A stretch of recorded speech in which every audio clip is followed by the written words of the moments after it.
공동체가 됐든 그 공동체 안에는 정말 영웅처럼 빛나는 이름으로 기억되는 사람이 있고, 또 정말 지우고 싶은, 그럴 만큼 수치스러운 이름으로 남아있는 그런 사람도 있습니다. 그것이 국가 공동체든 또 어떤 한 가정의 가문이든 어느 공동체든 그 사람이 어떤 사람이었는가가 기억으로 남아있게 됩니다. 이것은 먼 미래의 문제가 아니라 오늘 우리에게 주어진 삶을 어떻게 걸어갔느냐, 그것이 훗날 결정되게 되는 것입니다. 한 교회의 역사에서도 그 공동체에서 그 사람은 어떤 사람인가, 이것을 그 사람이 떠나고 나도 그 발자국은 남게 됩니다. 선한 영향을 많이 끼친 사람도 있고, 또 그 반대로 여러 가지로 힘들게 하는 사람도 있을 수 있고, 또 이것도 저것도 아니고 그냥 조용히 묻혀 있다가 그냥 그렇게 지내는 사람도 있을 것입니다. 하나님께서 우리를 부르시고 구원해 주신 것은 그저 내 믿음 하나 잘 지켜내라고 부르신 것은 아닙니다. 더군다나 우리가 살고 있는 이 세상에서나 교회에서 좋지 않은 영향을 끼치는 것은 더더욱 아닙니다. 너희는 세상의 소금이다, 너희는 세상의 빛이라, 이렇게 가르쳐 주신 주님의 말씀처럼 이미 우리를 구원해 주셨을 때는 우리는 이제 빛이 되고 소금이 되는 것이 아니라 빛으로서 소금으로서 그 역할을 감당하며 살라는 명령입니다. 구원은 믿음으로 받는 것이 분명합니다. 그런데 구원받은 믿음의 사람들은 믿는 자로서의 삶을 살아가야 됩니다.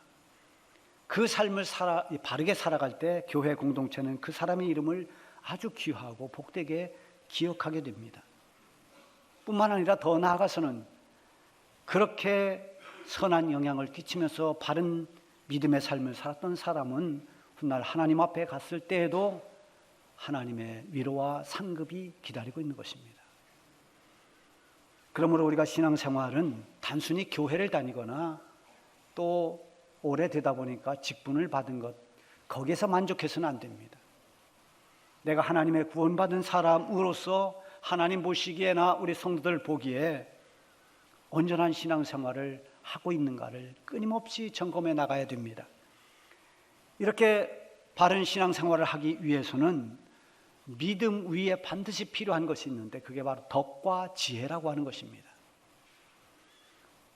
여러분, 이 회사 이익을 내야 되고 영리를 추구하는 일반 기업에서는 똑똑한 사람이 필요합니다. 머리가 뛰어나고 그 부분에 아주 탁월한 실력을 가지고 있는, 그래서 스펙을 보는 것입니다. 근데 교회 공동체는 그렇지 않습니다. 교회 공동체는 스펙을 보는 데가 아닙니다. 그 사람이 얼마나 진실한 믿음을 가지고 있고 교회 공동체에 덕을 세우고 하나님이 기뻐하는 지혜로운 믿음의 삶을 살고 있는가, 이것이 기준이 되어야 됩니다. 일반 사회생활에서도 생활의 지혜는 다 필요합니다.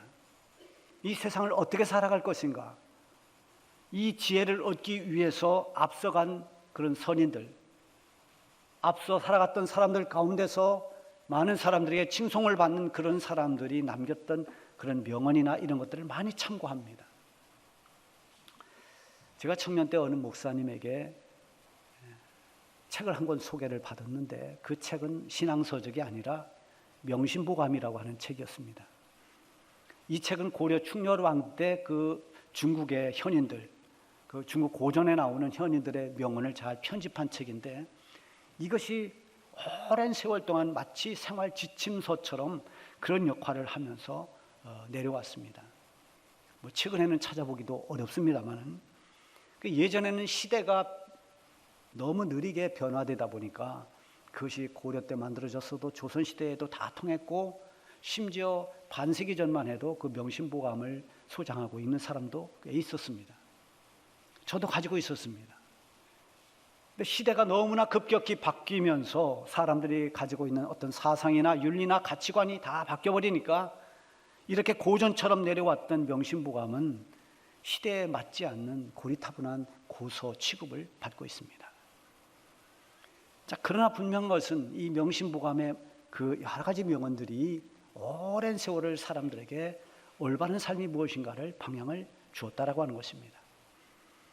시대 때문에 바뀌긴 했지만 시대가 바뀌어도 영원히 변하지 않는 명심보감과 같은 그런 지혜를 가르치는 성경이 있습니다. 그게 잠언입니다. 잠언은 하나님을 믿는 사람들을 위한 교훈으로 단순한 지혜를 위한 것이 아니라 하나님을 믿는 사람들이 어떻게 신앙생활을 할 것인가에 대한 교훈을 주고 있는 그런 지혜서입니다. 잠언이 시작되고 있는 그 초반에 보면 이 잠언이 쓰여진 목적이 6절까지 쭉 기록이 되어 있어요. 1절에 보면 다윗의 아들 이스라엘 왕 솔로몬의 잠언이라 그러면서 그 다음에 나오는 것이 이는 지혜와 훈계를 알게 하며 명철의 말씀을 깨닫게 하며 지혜롭게 공의롭게 정의롭게 정직하게 행할 일에 대해서 훈계를 받게 하며 어리석은 자를 슬기롭게 하며 이렇게 쭉 이 잠언이 왜 기록되었는가를 기록했습니다. 자, 여기에 봐도 지혜라는 말이 강조되고 있어요. 이렇게 잠언 초반뿐만 아니라 잠언 전체도 보면 가장 많이 나오는 단어가 있다면 지혜라고 하는 단어입니다. 믿음이 있음에도 불구하고 지혜가 부족함으로 인해서 하나님의 영광을 가리는 경우가 있습니다. 믿음이 있는데도 이 지혜가 없음으로 해서 덕을 세우지 못하는 경우도 얼마든지 많습니다. 그래서 우리가 기도할 때 지혜를 구해야 됩니다. 내가 가지고 있는 인간의 지혜가 아니라 하나님께서 우리에게 주시는 하늘의 지혜를 달라고 기도해야 됩니다. 야고보서에 보면은 야고보서 1장 5절에 너희 중에 누구든지 지혜가 부족하거든 후히 주시고 꾸짖지 아니하시는 하나님께 구하라 그리하면 주시리라. 하나님 지혜를 구할 때 주신다고 약속하십니다. 오늘 이 본문 말씀에도 지혜로운 신앙생활이 어떤 삶인지를 가르쳐주고 있습니다. 그 첫 번째가 지혜로운 신앙생활은 하나님께 맡기는 것이다 라는 것입니다. 3절에 보면 너의 행사를 여호와께 맡기라 그리하면 내가 경영하는 것이 이루어지리라. 여기서 맡긴다는 것은 철저한 믿음이 전제되어야 됩니다. 그러니까 신뢰해야 맡기는 것입니다. 믿음이 없거나 부족하면 하나님께 맡기지를 못합니다. 전폭적으로 맡기지를 못합니다. 맡기는 맡기는데 맡기라 했으니 맡기지만 확신이 안 듭니다. 믿음이 없으면 불안합니다. 의심하기 때문에 마음이 편하지 않습니다. 그래서 이런 두 마음을 없애라는 거죠. 우리가 기도할 때도 기도를 들으시는 우리 기도에 응답하시는 하나님을 확실히 믿고 신뢰하고 기도하는 그 믿음의 기도가 필요하다는 것입니다. 그래서 야고보서 1장 6절에서 8절에 보면 오직 믿음으로 구하고 조금도 의심하지 말라. 의심하는 자는 마치 바람에 밀려 요동하는 바닷물결 같으니 이런 사람은 무엇이든지 주께 얻기를 생각하지 마라. 두 마음을 품어 모든 일에 정함이 없는 자로다. 두 마음을 품어서 한쪽으로는 기도하면서도 한쪽으로는 의심하고 한쪽으로는 맡기는 것 같지만 한쪽으로는 맡기지 못하고 이런 두 마음을 품어서는 안 된다는 것이죠. 하나님은 우리가 전적으로 하나님을 믿고 행하는 것을 원하십니다. 믿고 기도하고 믿고 맡기는 겁니다. 다윗이 골리앗과 싸울 때 다윗이 가지고 있었던 최강의 무기가 무엇입니까? 그의 손에 물론 물맷돌이 있었습니다. 그러나 그것은 하나의 도구에 불과합니다. 분명히 이 물맷돌이 아니더라도 아마 다윗이 이겼을 것입니다. 다윗이 가지고 있는 가장 강력한 무기는 하나님에 대한 믿음이었습니다. 하나님께서 나에게 승리를 주신다고 하는 그 믿음을 가지고 골리앗과 맞섰습니다. 골리앗은 창을 들고 있습니다. 칼을 가졌습니다. 다윗의 손에는 그저 돌멩이 몇 개입니다. 너는 칼과 창과 단창으로 나에게 오지만 나는 만군의 여호와의 이름으로 너에게 가노라 이러면서 골리앗을 향해 달려간 것이 다윗입니다. 다윗이 판단해봐도 골리앗이 가지고 있는 힘이 훨씬 더 강합니다. 골리앗이 가지고 있는 무기가 훨씬 더 월등합니다. 그러나 다윗은 전능하신 하나님 앞에 모든 것을 맡겼습니다. 이 싸움의 승패를 하나님께 맡겼습니다. 하나님 그것을 아시고 다윗을 통해서 승리를 주십니다. 믿음으로 하나님께 맡기니까 하나님께서 이루어 주신 승리를 다윗은 경험하게 됩니다. 너의 행사를 여호와께 맡기라. 그리하면 너의 경영하는 것이 이루어지리라. 이 말씀은 모든 우리의 삶의 전반에 적용될 수 있는 말씀입니다. 너의 행사를 여호와께 맡겨라. 너의 자녀 문제, 너의 직장의 문제, 사람 관계의 문제, 이런 모든 것들을 하나님께 맡기라는 것입니다. 근데 하나님께 맡기는데 장애물이 있어요. 그런 것들이 많이 있겠지만 오늘 본문 말씀을 근거로 두 가지를 볼 수 있습니다. 첫 번째는 하나님의 섭리를 믿지 못하는 것이 장애물입니다. 4절에 보면 여호와께서 온갖 것을 그 쓰임에 적당하게 지으셨나니 악인도 악한 날에 적당하게 하셨느니라. 왜 저런 악인이 있는가? 왜 인간이 저럴 수 있는가? 이게 하나님의 섭리를 믿지 못하면 하나님을 의심합니다. 하나님을 전적으로 신뢰하지 못합니다. 하나님의 섭리를 신뢰하는 믿음이 우리에게 필요합니다. 악인조차도 그 역할을 하는 것이 하나님의 섭리입니다. 12 제자 가운데 가룟 유다라는 사람도 있었습니다. 인류 역사에 보면 정말 끔찍한 전쟁들이 많았는데 수많은 사람들이 죽고 피해를 입는 이 전쟁의 이면에 보면 악한 사람이 있습니다. 그 역할을 누군가가 하고 있습니다. 악한 일에 쓰임받는 사람이 있습니다.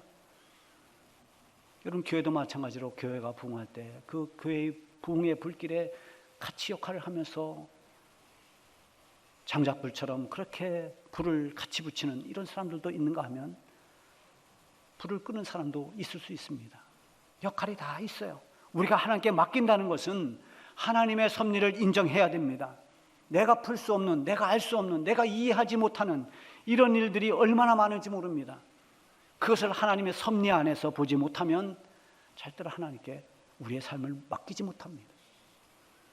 바꾸어 말하면 하나님의 섭리를 믿는 사람이 하나님께 모든 것을 맡길 수가 있는 것입니다.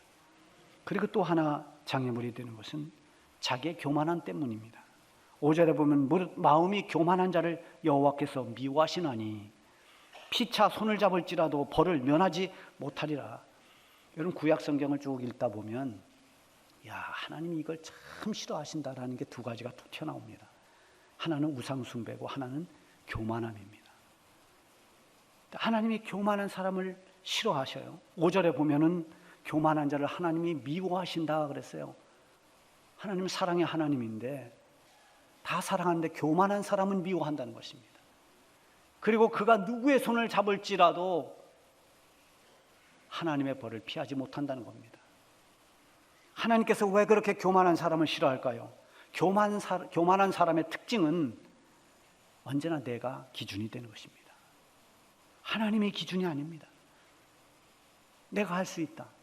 내가 모든 것이 뛰어나고 내가 할 수 있다고 착각하기 때문에 하나님을 믿는다고 하더라도 전적으로 하나님을 의지하거나 하나님께 맡기지를 못합니다. 내 생각에 부합이 돼야 그때 하고 내 손에 뭔가 잡히는 게 분명히 있어야 그때 움직입니다. 하나님께 맡기는 사람은 자기를 낮추고 하나님 의지하는 겸손함이 있어야 됩니다. 교만함의 끝은 언제나 무너짐입니다.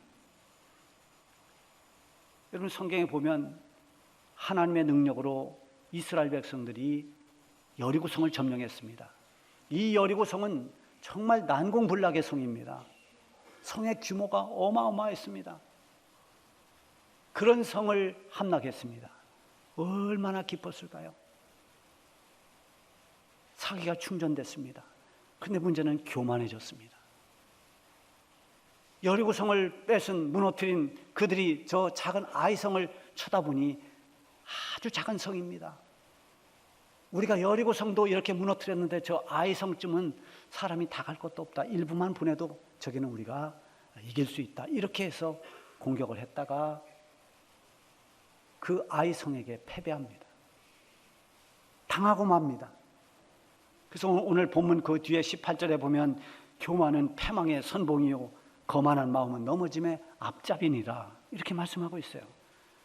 여러분, 언제나 겸손함으로 나를 낮추고 하나님의 전능하신 능력을 신뢰하고 하나님께 맡길 수 있는 그런 지혜로운 신앙이 되기를 바랍니다.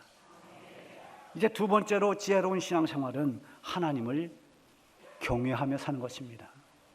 잠언 1장 1절부터 6절까지 솔로몬의 잠언이 이런 것들을 위해서 기록되었다라고 말씀하고 난 다음에 그 다음에 곧 이어서 이어지는 7절은 뭐라고 하는가 하면 여호와를 경외하는 것이 지식의 근본이걸. 하나님 경외하는 것이 지식의 근본이다. 시편 111편 10절에 보면 여호와를 경외함이 지혜의 근본이다 이렇게 말하고 있어요. 그런 모든 지혜와 지식의 근본은 하나님을 경외하는 것입니다. 오늘 본문 6절을 보면 인자와 진리로 인하여 죄악이 속하게 되고 여호와를 경외함으로 말미암아 악에서 떠나게 되느니라. 여러분, 우리가 신앙생활하면서 우리를 괴롭히는 것이 악입니다. 내가 원치 않는 악이 우리를 괴롭힙니다. 이제는 불평하지 말고 살아야지 이렇게 결심했는데 어느새 자꾸만 불평이 나옵니다. 이제는 교만하지 말아야지 하는데 어느새 또 교만해집니다. 이제는 불순종하지 말아야지 하는데 여전히 불순종의 길을 가고 있습니다. 얼마나 악에서 떠나는 것이 어려운지 모릅니다. 수없이 결심해도 결코 쉽지 않습니다.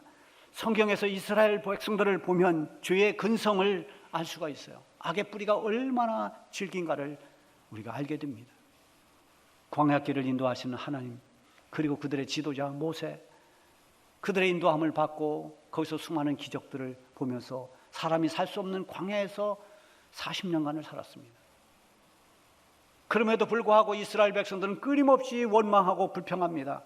자기들에게 조그만 어려움이 오면 금방 또 불평이 터집니다. 많은 기적을 보고도 얼마 안 돼서 또 불평합니다.